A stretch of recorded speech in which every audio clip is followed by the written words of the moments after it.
Salut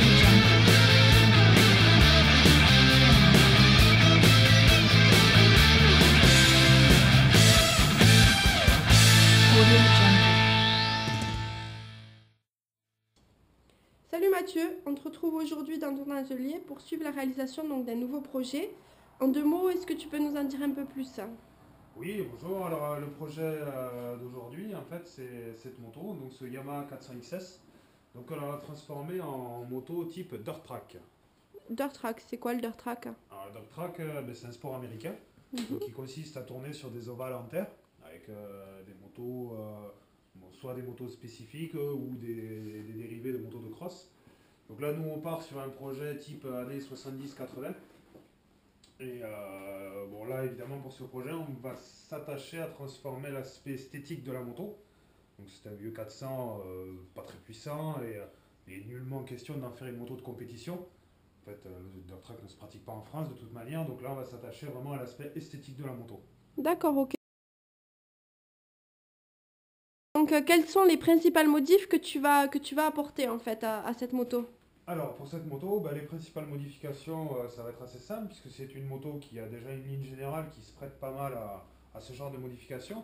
Donc, on retrouve ici le petit réservoir un peu en forme de goutte d'eau, les doubles amortisseurs, typiques vraiment des motos qui couraient dans cette catégorie à l'époque. Donc, les principales modifications, ça va être la partie arrière, donc suppression de la selle, poignée passager, les feux, garde-boue, clignotant. Clignot, ouais. En fait, on enlève toute la partie arrière et certainement modifier un petit peu le cadre. On va adapter une coque en polyester de ce type, donc qui reprend le look des motos de course qui se forment. Ensuite, on va modifier la partie avant. Donc, suppression de l'ensemble phare, clignotant, tableau de bord. En fait, on enlève tout pour que ce soit bien plat devant. On va partir sur une plaque numéro dans ce type. Donc plaque numéro bien carrée, bien old school. Donc qui rappelle pareil, qui rappelle le look de ces motos. Suppression du garde-boue avant. Ouais, juste la plaque numéro fétiche, numéro une Numéro idée? fétiche, oui. Les projets Rust en règle générale portent le numéro 58. Pourquoi? Pourquoi? Tout simplement parce que c'était mon numéro quand je faisais moi-même de la compétition. Voilà. Pour les principales modifs. Après, bon, bien entendu, Calpier, tout voilà, ça? suppression des calepiers passagers. Modification des échappements. Donc, bon, ceci dit, ils sont assez jolis sur cette moto, mais les machines de dirt track en règle générale ont les 2 lignes d'échappement qui passent du même côté, avec 2 silencieux type mégaphone qu'on trouve dans le commerce. Donc, nous, on adaptera ça. On modifiera juste la ligne d'échappement, recouverte de ruban isolant. C'est pour toujours l'aspect racing et l'aspect course qui prime, quoi. Juste, je reviens, donc pas de calpier, pas de passager. Pas de calpier, pas de passager ou passagère, la coque est type monoplace. Bon, c'est vrai que chez Rust, on fait des motos assez souvent d'égoïstes, il faut dire ce qui est.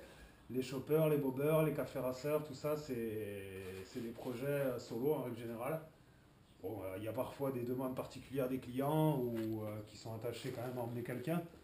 Par exemple, ce projet sur base de vieux série 5 là, qui est en train d'être transformé en café racer. Là, le client avait fait le souhait de conserver des calepiers passagers, donc on va lui installer des calepiers. D'accord, ok. Là, pour ce projet, non, on part vraiment sur du solo.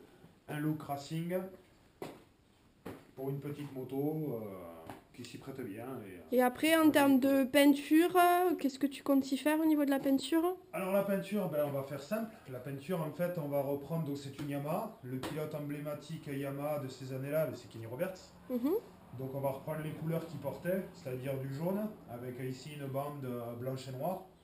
Et la petite tête d'aigle là, certainement devant ou derrière, qui ornait ses motos. Là, on va faire simple, hein. En plus c'est un pilote qui était très bon en dirt track, donc on va rester dans l'esprit. C'était le spécialiste. Ouais, des spécialistes, oui. Et ensuite, à peu près, il te faut combien de temps pour réaliser un projet tel que celui-ci? Bon, sur un projet comme ça, il n'y a pas de grosses modifications. On va pas vraiment toucher à l'aspect cadre et tout, on va juste modifier l'arrière. Je pense qu'entre les petites finitions, la peinture, c'est un projet qui une quinzaine de jours à peu près. D'accord, ok. Et tu commences quand? Tout de suite? Allez, c'est parti. C'est parti, on prend les outils. On va commencer à démonter tout ça et puis vous allez suivre l'évolution du projet En direct. Et ouais, ben on reste là et on squatte l'atelier pendant 15 jours alors. Allez, profitez-en, il fait beau, il fait chaud, on a de quoi boire au frais. Allez. Bon, mais c'est parti. Et ben la suite, prochain épisode. Audio Jungle.